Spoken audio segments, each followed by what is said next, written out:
ของตัวเองมีดินของตัวเองเว้ากับผัวเมื่อวานนี่ว่าถามกับหมู่ผู้ข้างบ้านค่ะว่าจะได้อันตูบหน่อยอยู่กับอันจำดินล้มเพื่อนไปถามเพิ่นว่าสิขาย60,000แล้วก็สิพากันย่ำแบบว่าหาเงินซื้อแบบว่าสิผ่อนไปนำอีหยังสิคันว่ามันได้แล้วดินน่ะเบิ่งแล้วดินอยู่ไสน่ะดินอยู่ในบ้านนี่แหละอยู่ใกล้เฮือนลูกนี่ใกล้นาจุกนี่แหละอ๋อเว้ากับเพิ่นแล้วเมื่อเช้านี่เจ้าของดินน่ะมีคนอันเช้าคุณเช้าเนาะล้มเฮือนน่ะนะโดยล้มตูบหน่อยสิได้อยู่แบบว่า2คนผัวเมียเนาะคือว่าบ่อยากยุ่งกับลูกอะนะแต่เบิ่งบ่ได้ทิ่มลูกแต่ว่าอยากอยู่2คนผัวเมียเนาะแล้วก็มีหยังแล่นเบิ่งลูกจังซี่คันอยู่ในร่วมกันแล้วยันมันบ่มีหยังต่อหน้ายังบ่แน่แบบว่ายังบ่แน่นอนโดยบ่แม่นว่าทิ่มลูกแต่ว่าอยากอยู่2คนเนาะมีหยังก็แล่นหาลูกอีหยังนี่ก็เข้าใจได้นี่เนาะโดยแต่พ่อกับแม่เนี่ยถามดินดอนตอนหญ้าแล้วว่าผู้สิขายให้ได้อะคือว่าได้ตูบน้อยแล้วก็ได้ดินนั้นๆที่ปี2ปีบ่ฮู้แต่ว่าเพิ่นสิขายให้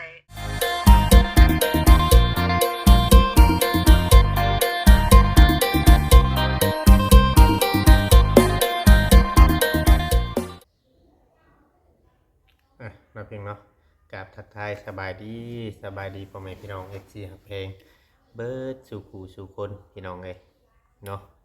ก็ยินดีต้อนรับเปิดทุกท่านว่าสิอยู่ทางฝั่งลาวแล้วก็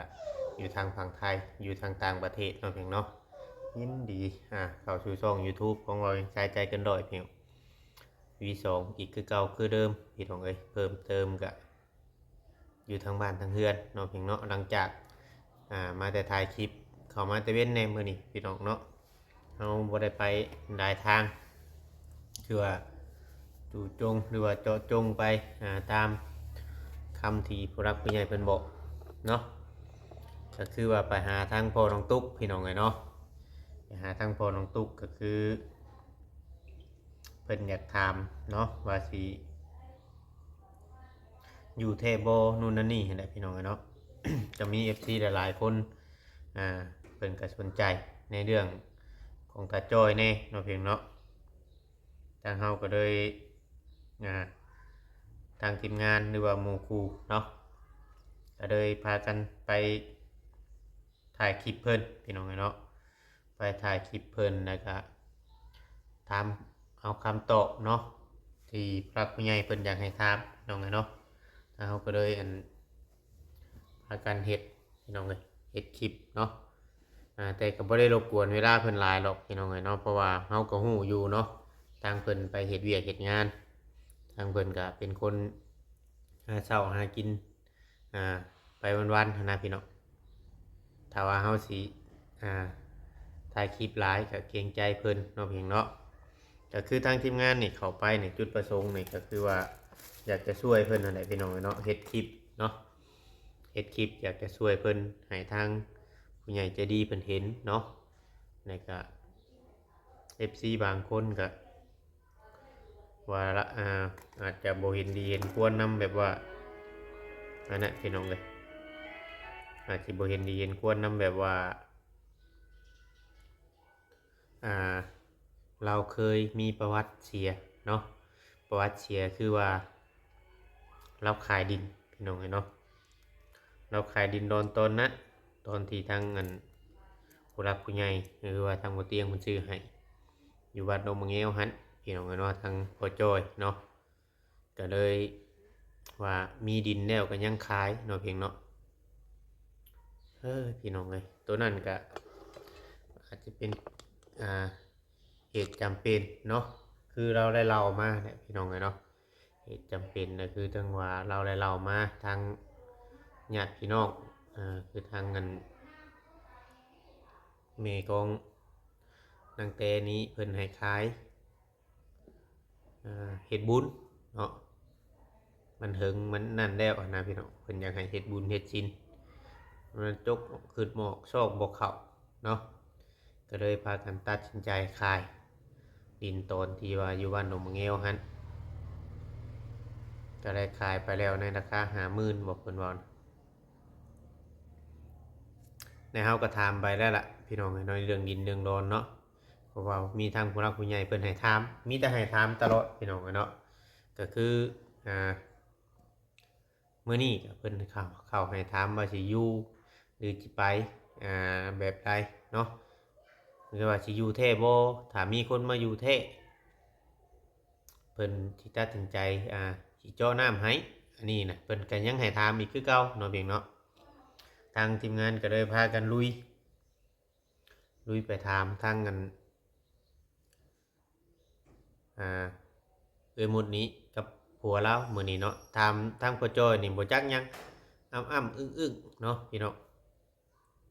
อ้ำอึ้งคือว่าคำตอบแบบชัดเจนแหละมื้อนี้นะพี่น้องเนาะทางหมดเรากับพ่อง่ายๆว่าเราก็เป็นผู้ใหญ่เนาะอายุ4040ปีละ40ปลายพอเราเว้ามื้อนะจัก40เท่าไหร่บ่ยังก็ลืมแล้วทางพ่อจ้อยนี่ใหญ่อยู่หากแต่ว่าในคำเว้าคำจาเราแบบบ่เก่งนะพี่น้องเป็นคนที่บ่ค่อยปากเนาะเป็นคนที่บ่ค่อยปากแล้วก็คือว่าทางไอ้หมดนี่เราเป็นคนที่ว่าก็เป็นคนที่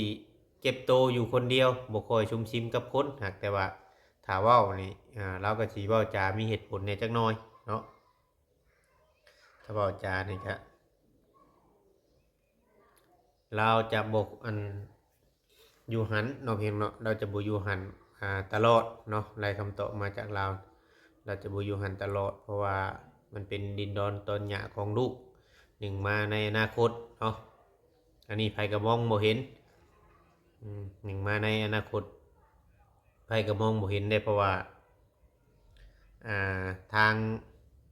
เราก็เป็นเมียใหม่เนาะอันนี้ในความคิดของเฮาแบบว่าในคนลาวเนาะพี่น้องคนลาวหรือว่าบ้านเมืองเฮาเนาะในคนลาวอันนี้สมมุติเด้อพี่น้องเด้ออย่าลามากันเด้อคนลาวเฮานี่ในอนาคตนี่มันบ่แน่บ่นอนสมมุติหมดเรามาอยู่กับลูกเนาะลูกของผัวเนาะสมมุติมื้อใดมื้อหนึงเนาะมื้อใดมื้อหนึงนี่ทางหมดกับตาจ้อยนี่ในเว้าเรื่องให้เนาะถ้าว่าตาจ้อยบ่อยู่แล้วเนาะอันนี้เฮาบ่ได้เว้านั่นเฮาสมมุติเด้อพี่น้องถ้าว่าตาจ้อยบ่อยู่แล้วบางเทื่อบางทีเราคิดว่ายันลูกมายังนี่ไล่แล้วหนีมายังให้นาพี่น้องบ่เวียงอธิบายให้ FC เข้าใจอธิบายให้ FC ฟังเนาะถ้ามื้อใดมื้อหนึงนี่ทางเงินตาจ้อยหรือว่าทางหมดนี่เลิกกันสมมุติคือ FC ว่าบ่ต้องซื้อดอกดินร้อนต้นหญ้าเนาะเพราะว่าดินอยู่ลูกนี่ก็หลายอยู่แล้วขอแค่ว่าเฮาเฮ็ดเฮามีกระต๊อบมีหยังเฮาปลูกเฮาฉาดสมมุติว่าเฮาเฮ็ดไปแล้วเนาะมื้อใดมื้อหนึงคือว่าเวียงเว้าเนี่ยถ้าได้ผิดเถียงกันหรือว่าได้ให้กันหรือว่านู่นนั่นนี่ลูกของเงินตาจ้อยนี่จะบ่ยอมให้ทางมุดนี่อยู่แบบนี้นะพี่น้องว่าในความคิดของเราเนาะเราก็เลยแบบว่าตัดสินใจว่าจะหาเงินกับผัวเนาะตัดสินใจหาเงินกับผัวได้จะซื้อดินแปลงไม้ดินแปลงเป๊ะๆกันใกล้ๆกันนั่นแถบแถวดินน้องตุ๊กขนาดพี่น้องเนาะก็มีหมู่คู่แบบลื่นเคยกันรู้จักกันแบบบ้านใกล้เฮือนเคียงนะปากว่านางเด็ดนำกันแต่ละมือแบบเราไปเอาน้ำเอาในอยู่หันนำเขามาใส่นะถ้าว่ามีผู้รักผู้ใหญ่ที่ช่วยดีเนาะก็สามารถจะชื่ออยู่แถวนั้นได้อยู่เพราะว่าอยู่ใกล้ลูกให้ป้าลูกนี่เขาเจ้าบ่ป้าเขาเจ้าก็หักแพงอยู่หักแต่ว่าอยู่เฮือนปู่เฮือนย่านะว่าง่ายๆว่าการเข้ามาหาสู่กันมันบ่ค่อยสะดวกปานใดเนาะคือ FC ฮู้กันอยู่คนน่ะพี่น้องเนาะเฮาก็สิบ่ขอเว้าหยังหลายแล้วก็ในส่วนเรื่องดินนี่อันนี้ก็คือว่าในความคิดของเขาเจ้าคุยกันนะพี่น้องเฮาบ่ได้แม่นว่าเฮาสิไปซื้อให้เขาเจ้าได้ในราคา 60,000เนาะเขาเจ้าคุยกัน20คูณ20เขาคุยกันแต่เขาหรือว่าถ้าเขาเจ้าหาเงินไล่เขาคุยกันเองเขานะถ้าเขาเจ้าหาเงินได้เขาจะแบ่งขายให้คนในแถวนั้นเนาะทางมืดก็คุยกันกับ พ่อจอยเนาะก็คือว่าก็เป็นการดีถ้าว่าได้อยู่แบบชั้นเนี่ยเขาสิผูกกระต๊อบหรือว่าอยู่มันเป็นส่วนโตวของเขาหั้นนะอยู่กันสองผัวเมียหรือว่าลูกเฮ็ดหันเฮ็ดนี่หรือก็ว่าแล่นมาเบิ่งอยู่ใกล้เพื่อนลูกเพื่อนหยังนี่ก็ง่ายถ้าว่าน้องตุ๊กอยู่เพื่อนปู่เพื่อนย่านี่เบิ่งก็ซ้ำที่เขาเบิ่งเนาะโดนๆมื้อเบิ่งเทื่อนึงบางเทื่อไปตัดอ้อยตอนแรงมาเมื่อยแล้วก็บ่ได้มื้อเบิ่งเนาะคือเราเว้าเนี่ยมื้อนี้เฮาเข้าไปก็บ่ได้เฮ็ดหยังดอกมีแต่ว่าไปเยี่ยมไปยามแล้วก็ถามสิ่งที่เฮาถามแล้วเฮาก็ออกมาก็เห็นเพิ่นตัดอ้อยตัดหยังตามนั่นพี่น้องเนาะก็มีคนโทรมาหาว่าเวียงขนาดว่าอยากได้เพิ่นไปปลูกหญ้าเฮาก็บ่ฮู้ว่าปลูกหญ้าหยังเนาะแต่ว่าให้เพิ่นคุยกันเองในการเฮ็ดเวียกเนาะพี่น้องเฮาก็บ่ตัดสินใจแทนเพิ่นได้ดอกพี่น้องว่าเพิ่นอยากได้พ่อจอยกับเมียนี่ไปปลูกหญ้าให้เพิ่นว่าช่องสวนบ่เวียงก็เลยเอาเบอร์ไปให้เพิ่นเนาะแล้วก็นี่แหละพี่น้องเอ้ยเนาะก็ชี้แจงให้ FC ฟังแล้วก็ส่วนทางผู้หลักผู้ใหญ่เพิ่นว่าจะเจาะน้ำบาดาลนั่นทางบ่เวียงเองก็ยังบ่ฮู้ได้ว่าเพิ่นจะเจาะให้น้องตุ๊กใช่กับลูกเราบ่หรือว่าจะเจาะให้ตาจ้อยใช่อันนี้ถ้าว่าเจาะน้ำบาดาลอยู่ดินของน้องตุ๊กเนาะก็ซ้ำเป็นของน้องตุ๊กนั่นแหละพี่น้อง FC เนาะพี่เนาะอันนี้ก็คือว่าตามทางผู้หลักผู้ใหญ่เพิ่นว่าถ้าเราสิอยู่หั่นน่ะดีน่ะสิเจาะน้ำบาดาลให้แต่ให้เราปลูกผักปลูกหยังแล้วก็หรือว่ามีรถซาเล้งบ่จะคันหนึงเนาะพี่เนาะมอเตอร์ไซค์ซาเล้งจะคันหนึงให้เราเอาผักเอาหยังไปขายอยู่ตามตลาดตะดีให้เราพื้นผู้แล้วให้เราดูแลลูกอยู่นั้นเนาะพี่เนาะเพื่อพัฒนาว่าให้เราดีขึ้นว่าง่ายๆซะเนาะแต่ว่าถ้าเราหักแพงกันอดีอยู่กับเอ่ยหมุดนี่เนาะถ้าว่าเราหักแพงกันอดีหรือว่าเราอยู่หักกันดูตลอดรอดพังหรือว่าเป็นผัวเป็นเมียที่ดีต่อกันนี่ก็บางเทื่อกับเมียเราอาจจะเซิร์ฟแบบทางตาจ่อยนี่ขึ้นมาอีกจังหน่อยเนาะเพราะว่าเมียเราจะเป็นคนที่ว่าจะมีเหตุผลแล้วก็อาจจะเคยเป็นแม่ค้าเนาะขายเครื่องเนาะในตลาดก็อาจจะพาผัวเฮ็ดหรือว่าในใดเนาะเพียงเนาะอันนี้ก็ในมุมมองของเฮานี่เฮาไปเห็นเพิ่นละครั้งละคราวนี่ก็คือว่าเฮ็ดเวียกเฮ็ดงานหั่นนะพี่น้องเพราะว่าบางครอบครัวนี่ FC ว่าเฮาไปถ่ายมีแต่ว่านั่งอยู่เด้อรอท่าแต่ความช่วยเหลือนู่นนั่นนี่อันนี้มันบ่แม่นนะคือว่าเราน่ะขยันอยู่พี่น้องคือทางไอ้มุดจึงจะเป็นคนที่ว่าแต่งโตเนาะเป็นผู้หญิงที่ว่าแต่งโตบางคนก็ว่าแต่งโตรักสวยรักงามก็เราก็หมุนปลาอ้อยเอาไปเราก็หมุนปลาอ้อยไปตัดอ้อยซอยกันกับผัวเนาะอยู่ปลาอ้อยผู้พี่น้องไงเนาะตัดอ้อยซอยกันมื้อนี้ก็เราไปแต่เช้าก็หลายๆเติบเลยหลายร้อยกูมัดพุ่นน่ะตอนที่ซุมบ่เวียงไปนะก็ได้อยู่หมู่แสนปลายบอกพี่น้องร้อยกูมัดนี่มัดละ1,400บ่เนาะพี่น้องก็พอได้ซื้อข้าวซื้อน้ำเนาะถ้าว่าเราตัดเบิดมื้อเบิดเว้นนี่สอ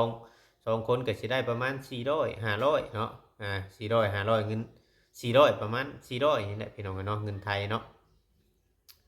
หรือว่าเบิดมื้อเบิดเว้นหั่นนะ300 400เนี่ยบ่เกินนี่เนาะพี่น้องเพราะว่าอ้อยชุเพิ่นก็อ้อยงามอยู่เด้พี่น้องมันลำมักยาวๆเนาะชุเพิ่นพากันตัดถือว่าถ้าว่ามีผู้ใหญ่ฮักแพงเพิ่นอะดีเนาะเพียงเนาะอยากจะช่วยเพิ่นเนาะเพียงเนาะก็คือว่าติดต่อมาหาทีมงานแล้วก็บ่เด็กก็น้อยเนาะเพียงเนาะเฮาก็จะเป็นสะพานบุญให้หรือว่าอยากจะสมทบกันซื้อที่ดินแล้วก็ระบุเป็นชื่อยูทูบเบอร์หรือว่าชื่อเพิ่นชื่อเมียเพิ่นแบบนี้นะเขานำแหละมันจะขายบ่ได้เนาะเพียงเนาะแต่ก่อนแหละเฮาซื้อเขาให้ชุมเพิ่นเลยแบบว่าเฮาซื้อให้แล้วก็ตัดเป็นของเพิ่นเลยแต่แบบบางเทื่อเพิ่นก็อาจจะคิดว่าเนาะการที่เฮาให้สิ่งให้ของแบบเดียวกับเงินเนาะเพียงเนาะแบบเดียวกับเงินนี่แหละการที่เฮาให้สิ่งให้ของแหละบางเทื่อแต่ก่อนเนาะก็เคยซื้อให้ดินก้อนนี่มอบใส่ตีนใส่มือเพิ่นแล้วเนาะเพิ่นอยากขายอยากหยังแบบเดียวกับพ่อแม่เฮาให้แบบเดียวกับพ่อแม่เฮาปั่นให้เฮาเนี่ยพี่น้องไงบางเทื่อบางทีก็มันก็มีอยู่คนที่ขายเนาะเพียงเนาะบางเทื่อบางทีพ่อแม่เฮาปั่นให้แล้วก็มันขมั่งคั่งหนีบมามันจำเป็นหรือว่ามันจนตาแจแห้งค่ะ เฮาก็ต้องขายนะพี่น้องแบบว่ามันบ่ทวงบ่ทันนะบางทีก็พ่อแม่ปันให้แล้วก็จำเป็นแฮงก็ต้องขายแบบนี้นะคือเราก็คือกันเนาะบางเทื่อเราก็คิดบ่ชวดเลยเขาว่าความรู้บ่หลายที่ว่าผู้รักผู้ใหญ่เพิ่นซื้อให้แล้วก็แบ่งขายก็เลยตัดสินใจขายแบบนี้นะพี่น้องแบบเดียวกับเงินนี่เฮาไปให้เขาเจ้านี่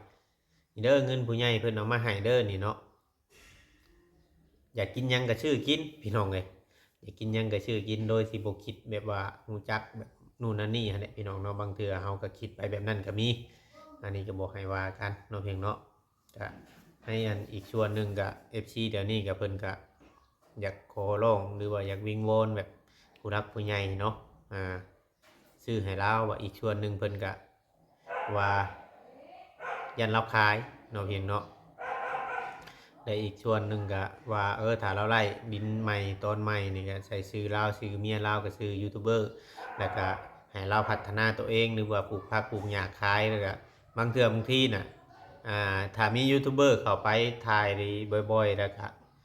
สอนเข้าไปนํเนาะพัฒนาชีวิตเข้าไปนํบางเทื่อก็อาจจะดีขึ้นถ้าว่าคนขี้ข้านแล้วบ่อยากเฮ็ดหยังนู่นนั่นนี่ก็ตัวนี้มันก็จะอุกคือกันพี่น้องเนาะอุกคือกันแต่ว่าฮู้จักเซิร์ฟตัวเองหรือว่าพัฒนาตัวเองเพิ่นตัดลงมือหรือว่าลงทุนให้แล้วมันก็อาจจะดีแต่ว่าเท่าที่ว่าเฮาไปเห็นเขาเจ้าเฮ็ดเวียกนี่ก็คือว่าดีอยู่พี่น้องเนาะเฮาไปเห็นละครั้งละคราวแต่ว่าต่อไปเฮาก็บ่ฮู้เฮาสิระบุว่าเขาเจ้าอันนั้นรถก็บ่ได้มีแต่ว่าถ่ายทำตามธรรมชาติหรือว่าตาม FCU เพิ่นอยู่เฮาก็ถ่ายเนาะเพิ่นบ่อยู่เฮาก็บ่ถ่ายบาง FC เพิ่นว่ายูทูบเบอร์นี่เข้าไปวุ่นวายกับครอบครัวเขาจนเขาบ่ได้เหตุการณ์เหตุงานน่ะก็เข้าไปถ่ายแหละบ่มีหยังไปฝากไปต้อนเนาะเพียงเนาะคือเขาเว้าเนี่ยเขาก็ย้ำมาตลอดเนาะถ้าว่าเฮามีเฮาก็ให้เพิ่นเนาะมีน้ำจิตน้ำใจเล็กๆน้อยๆบางเทื่อบางทีเฮาเอาให้บางเทื่อเนาะมันเด็กมันน้อยเฮาก็บ่ได้ว่าจำเป็นว่าสิถ่ายให้ FC เบิ่งทุกคลิปนะพี่เนาะบางเทื่อถ่ายไปเนาะโอ้ยอยากได้แต่เงินอย่างชั้นอย่างซี่ FC ว่าบ่ต้องสมควรให้แบบนั้นแบบนี้หั้นนะพี่เนาะมันก็เลยแบบบางเทื่อบางทีเฮาก็ให้ค่าเพิ่นกินน้ำกินในเด็กๆน้อยๆแล้วก็ซื้อกระต้มขนมให้เพิ่นกินบางเทื่อบางทีเฮาก็บ่ได้ถ่ายนะก็ให้เข้าใจในจุดนี้นํพี่น้องเนาะก็มีแต่ว่าซุเพิ่นก็เฮ็ดเวียกเฮ็ดงานเพิ่นไปมื้อใดเพิ่นอยู่เฮาก็ถ่ายให้เบิ่งเนาะพี่เนาะแต่ว่าเรื่องผู้รักผู้ใหญ่สิช่วยนั่นก็คือว่าในตอนนี้น่ะก็มีคนแชตมาหาน่ะพี่น้องเอ้ยมีคนเพิ่นแชตมาหาว่าเวียงเพิ่นก็ถามเนาะถามนะให้ไปถามให้แน่นู่นนั่นนี่หั่นแหละพี่น้องเพิ่นก็คุยกันแชตคุยกันเพิ่นก็เป็นผู้รักผู้ใหญ่เพิ่นเบิ่งติดตามตลอดเพิ่นก็เคยช่วยมาหยังนี่นะพี่น้องนู่นนั่นนี่เนาะเฮาก็ต้องเฮ็ดเพราะว่าเฮาเป็นสะพานบุญเนาะเพียงเนาะเป็นสะพานบุญเฮาต้องเฮ็ดตามที่ทางผู้รักผู้ใหญ่เพิ่นบอกเนาะแล้วก็เฮาไปเห็นเพิ่นเฮ็ดเวียกเฮ็ดงานก็คือว่าดีอยู่ได้พี่น้องตัดอ้อยหมุนป่าเอื้ออยู่มื้อนี้เฮาก็ไปสิหากินแล้วนี่ก็คือสิอยู่กับลูกตลอดบ่ได้สิมาอยู่ในเรือนในซ่าน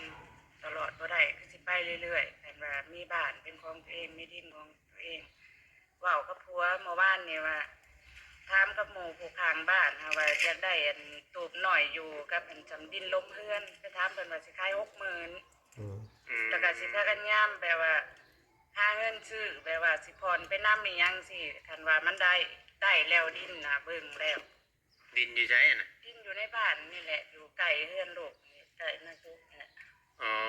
เว้ากับเพิ่นแล้วเมื่อเช้านี่เจ้าของดินน่ะมีคนเช้าคุณเช้าเนาะลมเฮือนน่ะนะโดยลมตูบน้อยสิได้อยู่แบบว่า2คนผัวเมียเนาะคือว่าบ่อยากยุ่งกับลูกนะแต่เบิ่งบ่ได้ทิ่มลูกแต่ว่าอยากอยู่2คนผัวเมียเนาะแล้วก็มีหยังแล่นเบิ่งลูกจังซี่คันอยู่ในร่วมกันแล้วยันมันบ่มีหยังต่อหน้ายังบ่แน่แบบว่ายังบ่แน่นอนโดยบ่แม่นว่าทิ่มลูกแต่ว่าอยากอยู่2คนเนาะมีหยังก็แล่นหาลูกอีหยังนี่ก็เข้าใจได้นี่เนาะบอกอย่างโดยแต่พ่อกับแม่เนี่ยถามดินดอนตอนหญ้าแล้วว่าผู้สิขายให้ได้คือว่าได้ตูบน้อยแล้วก็ได้ดินนั้นที่ ปี2 ปีบ่ฮู้แต่ว่าเพิ่นสิขายให้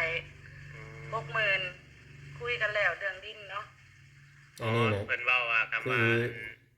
สิเอา อันนี้นะคือว่าชุมเพิ่นคุยกันเองชุมเพิ่นบอกว่าคำมันมาอยู่แถวๆนี้เพิ่นสิแบ่งให้อยู่ไกลลูกไกลหยังแบบนี้นะชุมเพิ่นไปคุยกันเองนะเฮาบ่ได้ไปคุยนำได้ตัวนี้ชุมเพิ่นเป็นคนไปคุยกันเองเนี่ยคือว่าเราเล่าให้ฟังถ้าว่าเฮาสิอยู่นำลูกไปตลอดน่ะบางเทื่อบางทีเราก็อาจจะคิดคือบ่เวียงเว้าเนี่ยคือบ่เวียงอธิบายให้ MC ฟังนั่นแหละว่าลูกคนละส่วนเด้พี่น้องส่วนของอัน หมุดนี่ก็มีอยู่3 คนมันดูทั้งพอจอยนี่ก็5 คนในลูกเนาะพี่น้องเนาะมันก็เลยเราก็คิดรอบคอบแน่คือทั้งเมียอันไอ้จอยหรือว่าเมียของหมุดนี่เนาะพี่น้องหมุดนี่ผู้เราเว้านี่เนาะเพียงเนาะเพิ่นคุยกันเองเพิ่นได้ชุมเฮาบ่ได้ฮู้ได้ว่าเพิ่นไปถามเรื่องดินเรื่องหยังกันเนาะพี่น้องบางเทื่อบางทีสมมุติว่าเรามีเงินละ 4-5,000 แบบนั่นนี่บางเทื่อบางทีเขาเจ้าอาจจะขออยู่หรือว่าผ่อนพันไปแบบนี้นะเฮาบ่จักนำเขาเจ้าอันนี้เนาะเพียงเนาะ เพิ่นสิขายให้ โดยคนในบ้านนั่นล่ะ อืม คนในแก่งแหกชาวคุณชาวเนาะดินน่ะ อืม ก็ไก่กันก็เฮือนนักตุกนั่นล่ะ โดย บ้านที่ไปขอใส่น้ำน้ำเพิ่นนั่นล่ะ โอ้ โดยดินน่ะเพิ่นก็เห็นความถูกข์เพิ่นก็เลยว่าสิแบ่งปันขายให้เพิ่นว่าพอได้ปลูกต้นหน่อยอยู่2 คนเพิ่นว่า อืมคำว่าอยู่แถวนี้นะคำว่าอยู่แถวอันในหมู่บ้านนั้นนนชันในชุมเจ้านี่อยู่ไรอยู่เนาะ พอไก่ลูกพร้อม อืม แต่ก็อยากอยู่คือว่านั่นล่ะมีดินมีตูบหน่อยอยู่ อย่างนี้ นะ เป็นของตัวเอง แม่ เนาะ นบ่อยากอยู่แบบว่ากับลูกมันยากมันสิสอบไปเมื่อหนาก็เลยข่อยน่ะบ่สบายใจแต่พอเขาก็ตามใจเมียเนาะเพราะว่าข่อยอยู่นํกันเนาะ โดย ก็สิตามใจผู้อื่นเราก็เป็นคนที่บ่เว้าเนาะ โดย ข่อยก็เป็นคนบ่เว้าแต่ว่าเป็นเวียกเป็นงานข่อยเว้าได้ก็บ่มักแบบว่าซุ่มสี่ซุ่มห้าเนาะข่อยก็เป็นคนที่แบบว่ามากินคือกันน่ะแต่บ่มักพวกบ่มักหมู่หลายแต่บ่ได้เกลียดบ่ได้สร้างไผแต่คันเป็นเวียกเป็นงานน่ะอยากเว้าให้เป็นเวียกเป็นงานจังซี่ โอ้ โดย โดย บ่ได้ว่าสร้างพุ่น เราเพียงเนาะเราเพียงกับชิโกกันสรุปแบบว่าเรื่องนี้ก็คือว่าในความคิดก็คือว่าดีอยู่ขนาดพี่น้องที่เราคิดแบบนี้เนาะเพียงเนาะเราก็บ่คิดว่าจะอยากไล่ของลูกของหยังเนาะเพียงเนาะแบบว่าบางเทื่อบางทีนี่คือบางคนนี่โอ้คำว่ามีเงินมีหยังนี่คำว่าสิมีคนช่วยคนหยังนี่บางคนก็อยากอยู่ดินที่ดินลูกได้พี่น้องแบบว่ามันยังหลายเติบมานะปลูกเรือนได้ฮอด3-4 รังนะแต่ว่าเราคิดแบบนี้ก็ถือว่าเป็นการดีเนาะเราบ่อยากไล่ของลูกของหยัง ถ้าว่าบางคนนี่โอ้อยากไล่ของลูกของหยังไงโดยที่ว่าเราบ่แม่นแม่เขาแท้ๆเนาะพี่เนาะโดยที่ว่าเราบ่แม่นแม่เขาแท้ๆบางเทื่อก็อาจจะคิดแบบว่าคือบ่เวียงเว้าหั่นแหละคือบ่เวียงอธิบายในก่อนนั่นว่ามันเป็นลูกเลี้ยงเนาะต่างคนต่างนั่นเรื่องหักแพงนี่หักแพงแต่ว่าถ้าในต่อไปในอนาคตสมมุติว่าบ่เห็นพ่อเห็นแม่เขาเจ้าแล้วบางเทื่อบางทีมันอาจจะมีการบ่ให้อยู่ร่วมกันก็มีเกิดขึ้นได้เนาะเพราะว่ามันเกิดขึ้นมาหลายแล้วในลาวเฮานี่พี่น้องเอ้ยเฮาก็บ่ฮู้สิเว้าในหลายเนาะเพียงเนาะก็คือว่าคำตอบจากมุดมื้อนี้ก็คือว่าโอเคพี่น้องเนาะ FC ก็เข้าใจเนาะเพียงเนาะบางคนเพิ่นก็บ่เข้าใจในส่วนต่างๆตัวที่ FC ยังแบบเรายังมีประวัติเสียที่ว่าเราขายดินตัวนั้นก็บางเทื่อบางทีมุมมองของเราก็อาจจะคิดว่าเอาให้แล้วโดยที่ว่าบ่เกี่ยวกับผู้หลักผู้ใหญ่เพิ่นหั้นนะพี่น้องเนาะถ้าว่ามีต่อไปในอนาคตหรือว่านู่นนั่นนี่ก็อาจจะดีขึ้นพี่น้องแต่ว่าเนาะชื่อเฮาเว้านั่นแหละเฮาต้องบอกเขาอย่างชัดเจนเนาะเพียงเนาะถ้าเฮาซื้อมีหยังให้มีแต่ว่าตัวนี้มันก็ขึ้นอยู่กับบุญวาสนาเนาะถ้าว่าผู้หลักผู้ใหญ่เพิ่นจะชดช่วยแท้ๆเนาะเพียงเนาะเพิ่นก็ติดต่อมาหาสะพานบุญเนาะเพียงเนาะไผก็แล้วแต่พี่น้องเอ้ยคือบ่เวียงเองก็ยินดีจะเป็นสะพานบุญให้เบิดทุกผู้ทุกคนเนาะโดยที่ว่าเฮาก็สิเฮ็ดให้มันถูกต้องปรองรองทุกอย่างเนาะเพียงเนาะโดยที่ว่าบ่ให้มันยุ่งยากเนาะเพียงเนาะจังใดก็ถ้าว่าผิดพลาดเนาะในคลิปนี้หรือว่าในไลฟ์ก็ต้องกราบขอโทษขออภัยนำแม่ FC เนาะเพียงเนาะถ้าผู้ใดจะช่วยเนาะหรือว่าข้าวน้ำจำปาทั้งเพิ่นก็ติดต่อมาหาเฮาได้พี่น้องเอ้ยเนาะเพิ่นก็เป็นคนชูเวียกชูงานอยู่พากันไปตัดอ้อยหมุนปลาอ้อยมื้อนี้พี่น้องเอ้ยเนาะ โอเคพี่น้องสำหรับคลิปนี้ก็บ่มีหยังหลายผิดพลาดก็ต้องกราบขอโทษขออภัยขอกล่าวคำว่าสบายดีพี่น้องเนาะ